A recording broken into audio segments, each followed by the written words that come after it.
देणारे महाकारुणी तथागत गौतम बुद्ध स्वराज्याचे संस्थापक तुमचे आमचे आदर्श छत्रपती शिवाजी महाराज, आरक्षणाचे जनक छत्रपती शाहू महाराज, शिक्षणाचे अग्रदूत महात्मा फुले,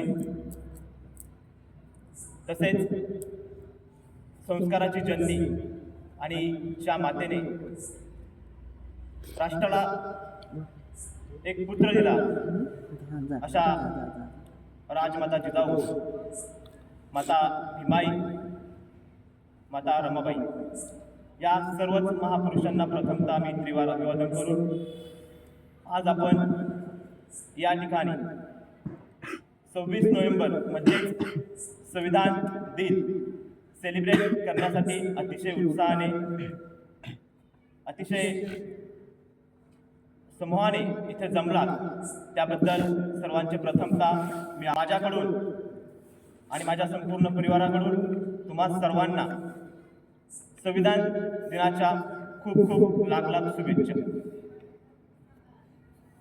संविधान दिन सेलिब्रेट करतो आपण.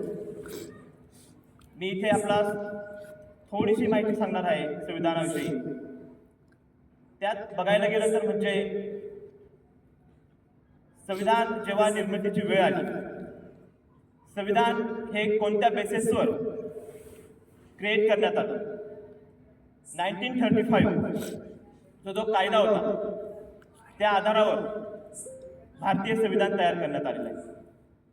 भारतीय संविधानाची पहिली सभा, पहिली बैठक 9 डिसेंबर 1946 रोजी भरवण्यात आली होती.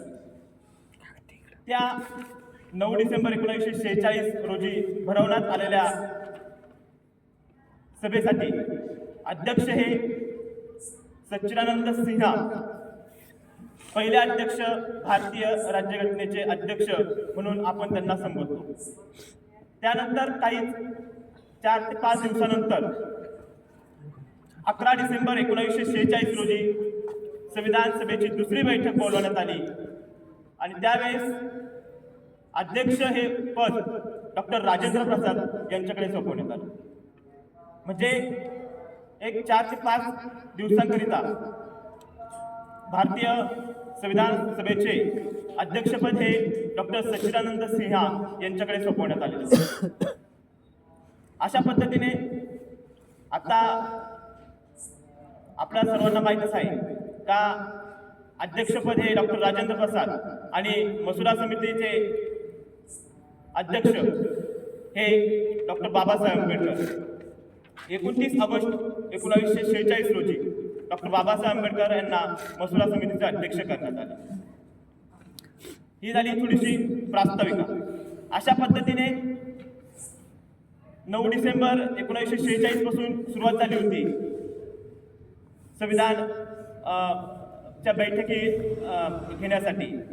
अशा रीतीने 2 वर्ष 11 महिने आणि 18 दिवस बाबासाहेबांनी अतिशय अपार कष्ट करून हाडाचं पाणी, हाडाची काढा आणि रक्ताचं पाणी करून आपणा सर्वांसाठी अतिशय अनमोल असा ग्रंथ आपणास समर्पित केला, ते म्हणजे भारतीय संविधान.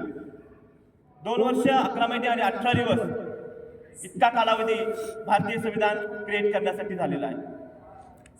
त्याच पद्धतीने आपण आत्ताच विद्यार्थ्यांनी त्यांचं मनोगत व्यक्त करताना सांगितलं, भारतीय संविधानामध्ये ज्या पद्धतीने मूलभूत कर्तव्य आहे त्याच पद्धतीने भारतीय संविधानामध्ये अतिशय मोलाचा खजिना म्हणजे भारतीय मूलभूत हक्क हे आपणा सर्वांसाठी डॉक्टर बाबासाहेब आंबेडकरांनी दिलेले आहे. त्या मूलभूत हक्कांमध्ये भारतीय राज्यघटनेच्या भाग 4 कलम 12 ते 35 यामध्ये बाबासाहेबांनी आपल्या सर्वांसाठी मूलभूत हक्क दिलेले आहे. यामध्ये 6 प्रकारचे हक्क आपल्याला दिलेले आहेत.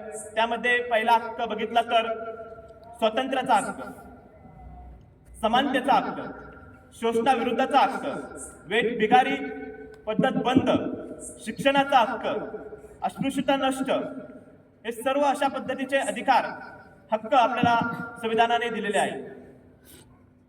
समानतेचा हक्क म्हणजे काय तर स्त्री, पुरुष, जात, धर्म, लिंग या आधारावर कोणत्याही प्रकारे द्वेष न करता, भेदभाव न करता प्रत्येकाला जगण्याचा अधिकार असेल, बोलण्याचा अधिकार असेल, इथे समाजात वावरण्याचा अधिकार असेल, हा उच्च असो हा कनिष्ठ, कोणत्याही जातीत जन्म घेतलेला असेल त्याला सारखाच अधिकार देण्यात आलेला आहे.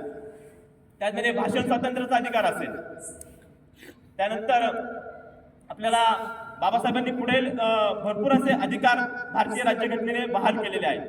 त्यामध्ये सर्वात महत्त्वाचा अधिकार म्हणजे मतदानाचा अधिकार. मतदानाचा अधिकार हा आपल्याला सहजासहजी मिळालेला नाही, खूप कष्ट घेतलेले आहे यासाठी. बाकीच्या कंट्रीमध्ये आपल्याला बघायला मिळेल का जो मतदानाचा अधिकार आहे तो अजूनही काही देशांनी स्त्रियांसाठी दिलेला नाही. पण बाबासाहेबांना आपण ग्रेट लीडर का मानतो? कारण त्यांनी इथे स्त्री पुरुष, त्यानंतर कोणत्याही जाती धर्माचा माणूस असो, कनिष्ठ वरिष्ठ, प्रत्येकाला एक मतदानाचा अधिकार दिला. तो भले का पंतप्रधान असा किंवा शेतात काम करणारा मजूर असा. आपण बघतो आता आपल्या मोस्ट ऑफ द स्टुडंटनी मतदानाचा अधिकार बजावला असेल या सभेमध्ये. किती मोठा माणूस असला तरी त्याला पहिल्या रांगेत किंवा पुढे जाऊन त्याला आपण चान्स देत नाही, त्याला लाईनमध्येच उभं राहायला लागतं. याच्यावरून आपल्याला असं दिसतं का इथे भारतीय संविधानामध्ये कोणत्याही प्रकारचा भेदभाव दिसत नाही, प्रत्येकाला समानतेचा अधिकार दिलेला आहे. त्याच पद्धतीने भाग 4 अनुच्छेद 51A मध्ये डॉक्टर बाबासाहेब आंबेडकरांनी आपल्या सर्वांसाठी आपल्याला कर्तव्य दिलेले आहे. ते कर्तव्य म्हणजे कोणते? तर बाबासाहेबांनी आपल्याला याच्यामध्ये 11 कर्तव्य दिलेले आहे. पहिलं कर्तव्य सांगायचं झालं तर राष्ट्राप्रती आदर करणे, संविधानाचा आदर करणे, राष्ट्रगीताचा आदर करणे. देशावर कोणतंही संकट असो आपण धावत त्यासाठी मदतीला गेलो पाहिजे, हा कर्तव्य आहे.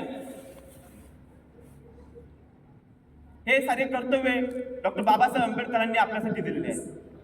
त्याच पुढे जाऊन डॉक्टर बाबासाहेब आंबेडकरांचं भारतीय संविधान ग्रेट का?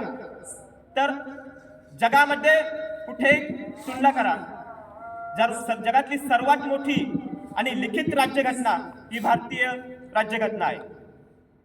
सर्वात जास्त कलम ज्यावेळेस संविधान निर्माण झालं त्यावेळेस 395 कलम, 22 भाग, 8 परिशिष्ट असं सर्वात मोठं लिखित राज्यघटना आपली तयार करण्यात आली होती. आता स्थितीला जर बघितलं तर आपल्या भारतीय राज्यघटनेमध्ये 470 कलम आणि 25 भाग दिलेले आहेत. त्यामध्ये वेगवेगळ्या प्रकारचे कलम दिलेले आहेत. आपल्याला प्रत्येकाला त्याचा उपभोग घेता येतो. सपोज आता आपण इथे राहतो, आरक्षणाचा भाग घेतला तर 340 कलम, 340 कलम ओबीसी, 341 कलम शेड्यूल कास्ट आणि 342 कलम ट्राईब. हे अतिशय महत्त्वाचे घटक राज्यघटनेमध्ये नमूद करण्यात आलेले आहेत. पहिलं कसं होतं, मनुस्मृती नावाचा ग्रंथ होता, त्यामध्ये समानता नव्हती. वरिष्ठांसाठी वरिष्ठ अधिकार, कनिष्ठांसाठी अधिकारच नाही. बघायला गेलं तर 4 वर्ण होते, ब्राह्मण, क्षत्रिय, वैश्य आणि शूद्र. तर ब्राह्मण हे वरिष्ठ, शूद्र हे कनिष्ठ समजले जात होते. डॉक्टर बाबासाहेब आंबेडकर असं म्हणतात काय या 4 वर्णामध्ये त्याला बाबासाहेब बिल्डिंग संभवतात आणि बिल्डिंग अशा पद्धतीची का त्या बिल्डिंगला जिनाच नाही. वरच्या मजल्यातला माणूस खाली येऊ शकत नाही आणि खालचा मजला कितीही हुशार असला तरी वर जाऊ शकत नाही, अशी असणारी परिस्थिती इथे होती. ती मोडीत काढण्याचा ठराव डॉक्टर बाबासाहेब आंबेडकरांनी केला होता आणि तो आपल्याला संविधानात थ्रू दिलेला आहे. अशाच पद्धतीने डॉक्टर बाबासाहेब आंबेडकरांनी, आजकाल लोकांचा गैरसमज होतोय का डॉक्टर बाबासाहेब आंबेडकरांनी फक्त दलितांसाठी कार्य केलं. पण मला असं सांगावंसं वाटतं, काहीतले वेगवेगळे प्रकल्प असतील. आज आपण सामूहिक शेती करण्याचा प्रयत्न करतो, पण सामूहिक शेती करण्याचा प्रयत्न डॉक्टर बाबासाहेब आंबेडकरांची तवाची कन्सेप्ट आहे. नदी जोड प्रकल्प असतील, हे नदी जोड प्रकल्प सुद्धा बाबासाहेबांनी इथं आणलेले प्रकल्प आहे. त्याच पद्धतीने पहिली स्त्रियांची स्थिती सांगायचं गेलं तर ती उच्च वर्णातली असू नये तर खालच्या वर्णातली असू, स्त्रीचा नवरा गेल्यानंतर तिला सती जाण्याची प्रथा होती. ही सती जाण्याची प्रथा बाबासाहेबांनी मोडीत आणली. बाबासाहेबांनी हिंदू कोड बिल लिहिलं आणि हिंदू कोड बिला थ्रू स्त्रियांना तमाम अधिकार दिले. हे बाबासाहेबांचे कार्य आपल्याला विसरता येणार नाही. अशाच पद्धतीने पहिलं सांगायचं झालं तर छत्रपती शिवाजी महाराज म्हटलं की आपल्या अंगावर शहारा निर्माण होतो, पण तरी इथल्या प्रस्थापितांनी छत्रपती शिवाजी महाराजांचा राज्याभिषेक थांबवला होता. असं का? छत्रपती शिवाजी महाराजांचा राज्याभिषेक इथे थांबवला होता कारण ते ओबीसी आणि इथल्या वरिष्ठ क्लास पीपलनी छत्रपती शिवाजी महाराजांचा राज्याभिषेक थांबवला होता. आज स्थितीला बघायला झालं तर तेव्हाची स्थिती सांगायची म्हणजे पुजारीच फक्त राज्याभिषेक करू शकत होता, राज्याला स्थान देऊ शकत होता. पण आजच्या स्थितीला मी गर्वाने सांगू इच्छितो का आज भारताच्या राष्ट्रपती द्रौपदी मुर्मू ह्या आदिवासी समाजातला असून सुद्धा आपल्या भारताचे पंतप्रधान कुणी असू त्या ठिकाणी, पण एक आदिवासी महिला ही भारताच्या पंतप्रधानाला शपथ देऊन त्यांना आपल्याला राज्य करण्यास पाठवते. ही संविधानाची ताकद आहे आणि संविधानाची ताकद डॉक्टर बाबासाहेब आंबेडकरांनी निर्माण केलेली आहे. अशा पद्धतीने संविधानाची थोडक्यात महत्व मी आपल्या पुढं एक्सप्लेन केलं आणि तुम्ही सर्वांनी शांतचित्तेने ऐकलं, त्याबद्दल मी आपणास आभारी आहे.